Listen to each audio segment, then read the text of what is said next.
Hey there, everybody. Welcome to the Creative Home Staging Show. I'm your host, Kasha McDaniel, and I'm so glad that you're here because we've got a topic that is near and dear to my heart. We're talking about hiding clutter in plain sight, which I think I'm a master of because I'm a mom of three. And three kids can get a lot of clutter around the house. It's amazing the things that they can do, right? So I am actually part of the Clutterbug community. If you're not familiar with Cass and her Clutterbug community, I highly recommend you join. It's free. It's just fun to take a little quiz.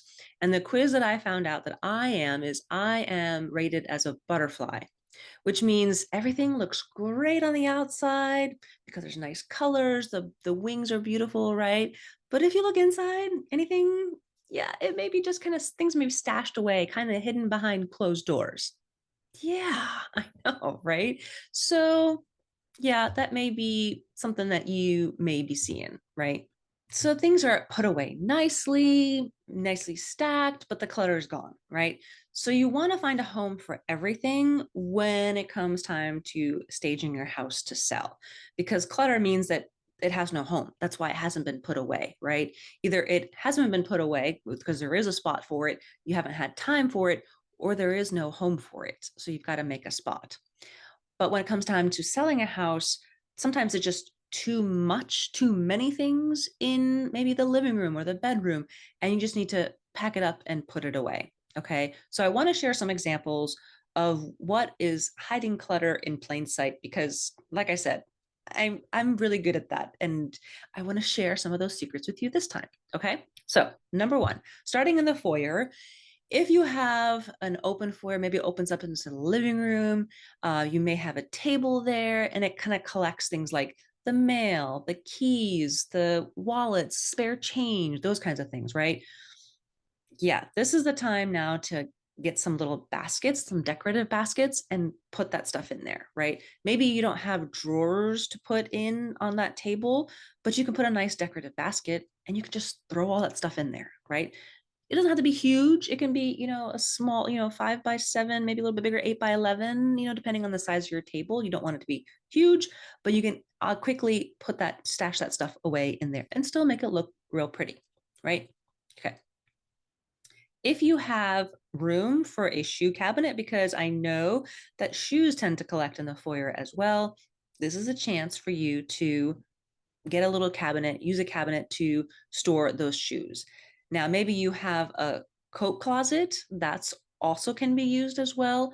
And that's where you can neatly, line the shoes up. But I recommend only putting in the shoes that you use daily, like maybe your dress shoes or sneakers, for the kids, those kinds of things, right?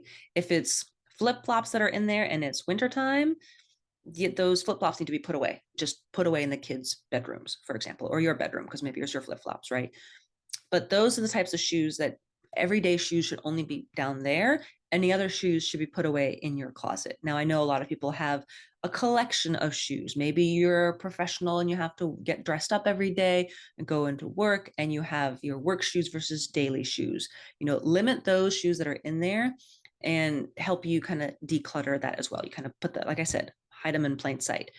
Okay, so there's another idea for your foyer. Now, if you look behind me, there's a cabinet there with drawers and doors, right?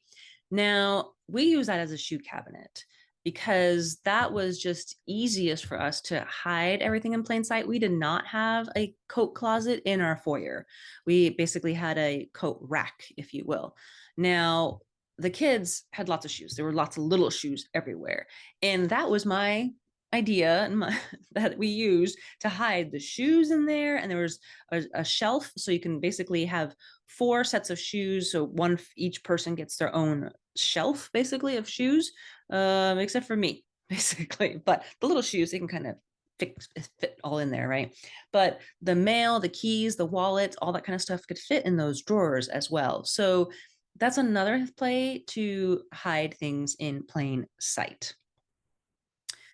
Now, moving on to the living room, if you have a storage ottoman, maybe you have, a place where instead of a coffee table, you have an ottoman, right? Or maybe it's a little side thing with a door or cabinets. Those are great places to hide some things that maybe too much clutter. Maybe you don't, you want to keep them, but you haven't packed them up yet, right? So that's another place. If you have also those built-in cabinets, drawers, or built-in shelves, sorry, with shelves, and then there's doors underneath. Great place to hide things like board games and toys and things like that that you just don't want to show everyone that you have all that stuff there, right? So storage ottomans are a great place to hide like remotes, extra blankets, toys, those kinds of things, to put those away. The TV console, if you have one, I know some people put their TVs over their fireplace, but if you have a TV console, they have drawers in there as well, sometimes sliding doors and things. Great place to hide DVDs. I know I'm dating myself, and you're probably wondering, why would you have DVDs? Well, we live in rural North Carolina, where the internet, well, it used to be spotty. Now it's more, definitely much better than it was. But sometimes on your favorite subscription channels, they don't have your, favorite movies that you want to watch. I just want to watch this one. I'm in the mood for this one, but it's not showing anymore. I know, right? So I just grow my DVD player, go pop that in and go binge on that, right? So if you have a TV console hiding all those DVDs, maybe you don't have too many DVDs, but again, there's extra drawers. Again, hiding things like remotes and other things in there is a great place to hide things in plain sight. Now, I do want to share with you a Black Friday deal that's coming up that is, yes, it's coming up already. I can't believe it's the end of November almost. And there's some things that I've got going on, and I want to share with you this one particular one, and it's called my Home Staging Squad. It is a private Facebook community that's going to be starting to meet January 2nd, so in the new year. But this is a chance for you to get on the wait list now. And there'll be a monthly fee for founding members. That'll be a low fee right now, and it will increase later on. But if you join the membership, you get to meet in a private Facebook community where you can ask any home staging question. You can post pictures. You can just ask a question, even a video if you really want to, right? But that's your opportunity to ask your home staging question, whether you're a home seller or a realtor. This is your chance to ask me questions. And then once a month, I will answer your questions live. So maybe you want to, show off a room behind you and say, hey, what do I do? Is this color okay? Is this tchotchke? Is this picture okay? Those are the types of things I can answer, those types of questions live in that Facebook community. So if that's something that you're interested in, I'd love to see you on the inside in the Home Staging Squad. Again, there'll be a wait list that you sign up for my Black Friday deals. If you want to take a look at my website, it has all the details on there under bluediamondstaginganddesign.com/Black Friday deals 2024. So that way you can see there's 5 days of deals. This one starts on the 26th and is only available on the 26th to sign up for that day. So mark your calendars, get ready for Black Friday week with me starting on the 25th. And this one for the Home Staging Squad opens up on the 26th. It's only good for one day to join at that low price. Now, back to other staging tips that you can have on hiding clutter in plain sight. So another thing is maybe you have too many things out in your living room. Like, for example, I love gnomes. We have lots of gnomes, all different sizes, but yeah, they're like dolls and can kind of creep out people. So when I have to stage my house, those gnomes have to go in a box. They will all be put away when it comes time to staging my house. So those will be in moving boxes that I will neatly stack in the garage. And you can totally do the same exact thing, right? If you have some things that you've packed up because of clutter, but you want to keep it, pack them up, put them in moving boxes, and stack them nice and neat in your garage. It's perfectly fine to do that, okay?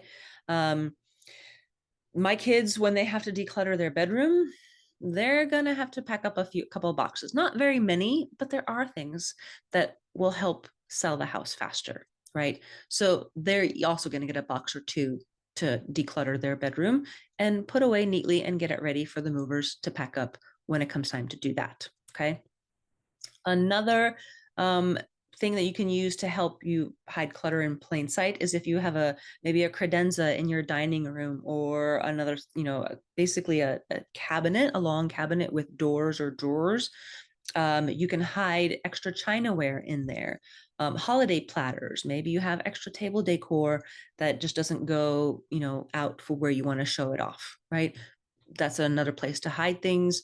An armoire, if you have one for your kids. We used to have a big one. Again, IKEA is my favorite big place to find those types of things because it doesn't cost too much and it's so useful and functional. The one that we got was like a double door type of armoire, and it had drawers that you could pull out, especially for the kids when they were little. And mine, in there, they had dress up dresses and gloves and shoes and necklaces and fancy things that they just love to have in there, along with stuffed animals and toy trains and things like that. So each drawer had its own thing. So they knew where to find things, not necessarily where to put them back, but they knew where to find them. And so again, if that's something that you can, find and put in a big armoire that you have, that's also just fine to have. Just close the doors, put things away nice and neat, board games, things like that, right? And then the last one I have for you, to hide clutter in plain sight, is if you have one of those cube storage things, like, maybe it's a 6 cube, or, if it's really tall, maybe it's a 3 by 3, or even bigger. I have multiple sizes for different things. I have one in my craft room, and then we have one in the playroom for toys and board games and things like that. And then I have bins that fit in there and fit exactly in that square. And so you literally have to pull out the bin to find, oh, that's Barbie dolls or Barbie doll clothes or toy cars or whatever it is. But it's put in a bin that looks nice and neat, right? So that's another thing that you can do to hide clutter in plain sight, right? So that's just a couple ideas for you on that to help you get your house sold faster. Now let's move on to the moving tip of the week. And this is one that I do every time whenever we sell our house, and that is interviewing real estate agents. Yeah. Now, I've made a lot of real estate agent friends. I have many different ones. But what I do is I actually sit down and interview them because I want to know how I'm going to communicate with my real estate agent. Are they the kind that like to text? Are they the kind that like to call? Do you prefer calls or texting? Depending on your generation, you want different things. You have different expectations. And that's the time to set those expectations to see if you guys are a good fit. Because if you're not going to be talking to each other very well and you're get frustrated because you are miscommunications or whatever it is, that's not going to help you sell your house. It's going to frustrate you even more. So definitely sit down with a couple of them. Ask friends for ones, who they've worked with. Why do they like them? Are they extra peppy? Are they the slow? And, I like to think things a little bit slower. Maybe they have a different marketing strategy. Whatever it may be, definitely ask those types of questions and see if you guys are a good fit, because you don't want to be walking around on eggshells around your real estate agent, and they don't want to either. They want to have open communication with you as well. You guys are a team. You need to work together, and that's why I highly recommend interviewing. Sorry, I can't spit it out. Interviewing your real estate agents just to get an idea, especially because each one's going to have maybe a different professional team that they work with. And maybe have different photographers. Take a look at how do they market your home? What is it they recommend you doing to get it ready to sell, right?